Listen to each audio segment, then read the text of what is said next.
Hello everyone and welcome to my studio. I'm Kristen Olson.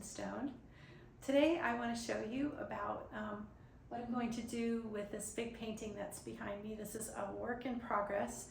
It is a 40-inch by 60-inch palette knife painting of Monet's garden at Giverny. And I've been working on the foreground, the sky, and getting the reflection of the clouds to look just as I want it first. And then on top of that reflection, I'm starting to build in lots of water lilies, and I'm going to continue to put them in this area. And I'm going to share with you how I like to think about placing each one of these lily pads, because it's not just random. It's not just like, well, let's put one here and let's put one here. But I do carefully think about the placement of each one, and so I thought I'd share a little bit about that with you today. I've already put quite a few of these groupings of lily pads in this section because I was finished with the green reflection of the trees underneath. And of course I also still have to work on all the foliage around the pond, the plants and flowers, and I'm going to add a lot more detail there. So I'm going to put my gloves on now and show you how I put on some lily pads. So the first thing I do is I stand back at least 10 feet back from my canvas. When a canvas is this big, it's important to get some distance. And imagine that I'm viewing it in a living room or dining room, and I want to feel the effect of it. And then I want to make sure that it has the feeling that I intend for it to have when it's finished. And that's what I want to work towards. And there's so much importance that I place on making sure my paintings have a good feeling. It could be joyful, it could be uplifting, it could just be serene and calming. I find that paintings that have reflections are very calming, and they can still have areas of excitement and joy, and that can be expressed in colors and flowers and things like that. But the reflection itself, especially on a large scale painting, really has a calming effect. So I don't want this to get too busy with the lily pads, but there is something very graceful and elegant about the way they just sort of float across the surface. The other thing I consider is reflections have a downward movement, and my strokes of paint are also vertical, and the lily pads come across that in a perpendicular way. So they sort of intersect that calm with a little bit of movement. And that's one of the things that makes looking at a painting of lily pads on a pond so beautiful, aside from all the pretty colors. And I want to make sure that in some places the lily pads have bright colors that really jump out, and in some places they're a little bit calmer. So colors tend to get grayer as they go back in space. So they do get grayer as they go back here, but I do plan to add some dramatic light effects to this section of the painting. So I will have a focal point here, and that's sort of in the left vertical third section of the painting. I'm going to have some light focal points.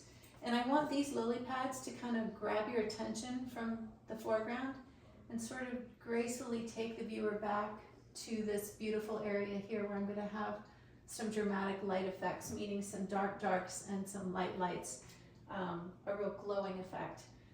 So I'm thinking about all that, eye movement, color, and so on. I'm also going to think about temperature. So I have a lot of warmth built into the whites of the clouds in the center.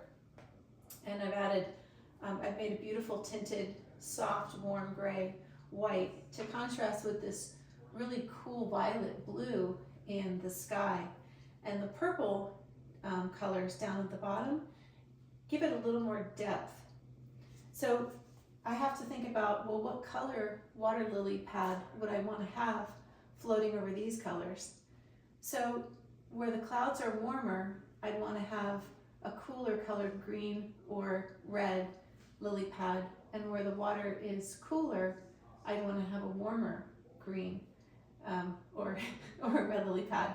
So I'm always thinking of that sort of yin and yang in terms of color decisions, value decisions, light over dark, dark over light, and so on. So you can see here where this green intersects the cloud where the cloud is the lightest, the green has almost no color. It's a very, very grayed down green. And where it's over the blue section here, it has more color. And so all those things are on purpose, and they're all decisions. So I'm going to put a nice green lily pad here. So I kind of push the paint down. I have the paint on the back of my knife, and I just push it down and sort of twist it around like that. And at this perspective, it's a circular lily pad, but from this perspective, it's flattened out into an oval because we're looking across at it here. So this is like the eye line or the eye level line. This is more looking down, and that's going to be flattened out even more. Now I'm going to pick up some of this red color that I mixed up, and actually I made this one a little bit big. I'm going to have to smooth it out. I'm going to put the red color here, and I've mixed some green in with it. And I'm going to take some of that red and put it on this one. I'm going to actually blend these two together. Now I'm going to grab some more yellow and mix it with my green. And I'm going to stand back and take a look at it and just see how those colors are resonating, and they're resonating beautifully. I'm going to put some of this yellow here and here. So I want the edges to be pretty smooth. So I definitely like to use these rounded tip knives. I find that palette knives that have a pointy edge dig into the paint underneath. So this paint underneath is wet, and if I dig into it, it's going to pull the cloud color into the lily pad color, and I don't want that to happen. I'm going to put a smaller one here and one here, kind of intersect that vertical movement of the tree reflecting into the water. So I want to have a nice variety of sizes of these lily pads. So I'm thinking about that too. And I'll be adding different flowers, pink and yellow lily flowers. I'll put one right here.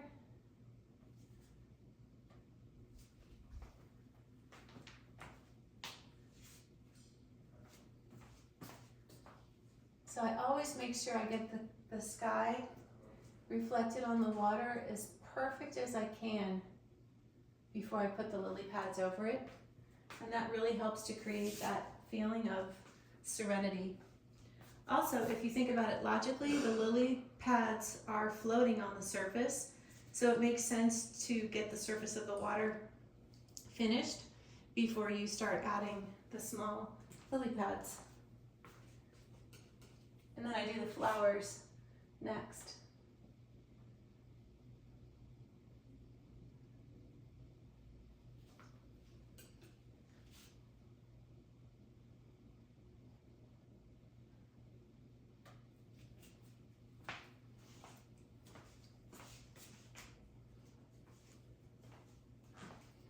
So I stood back and I kind of see I have a grouping of 1, 2, 3, 4, 5.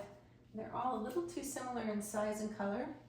So I'm going to pick up some of my pinkish gray mixture, and I'm going to adjust the color of that one and connect these two.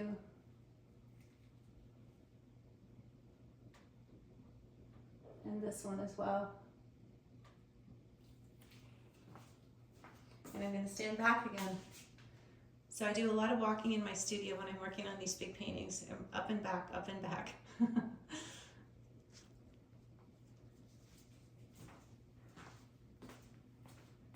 I'm going to mix a little more yellow into this one, just to kind of continue that yellow color of that flower. and break this up a little bit.